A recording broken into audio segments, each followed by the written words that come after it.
հայրենական մեծ պատերազմի 80-ամյակի Շուշիի ազատագրման պաշտպանության բանակի հիմնադրման հիշատակության նվիրական այսօրը հաղթանակի եւ խաղաղության տոնին մեր հոգևոր դասի հետ աղոթք բարձրացրեցինք անմար կրակի առջև հայրենական պատերազմում եւ արցախյան գոյամարտում զոհված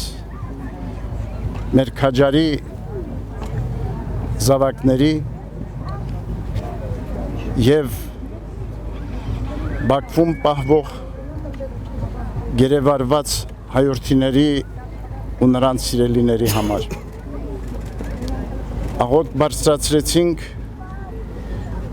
այցելով երկնավորից նաև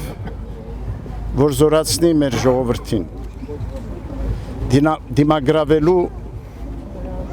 իր կյանքի բոլոր դժվարությունները արկա բոլոր մարտահրավերները դիմակայի մեր քաջարի զավակների արույության ոգով եւ առհայրենին սիրով կերտի բարեշեն դարձնի հայրենի մեր երկիրը եւ բարոր մեր ժողովրդի կյանքը թող Աստծո սերը շնորհը միշտ ուղեկից լինի մեր ազգին այսօր եւ հավիտյան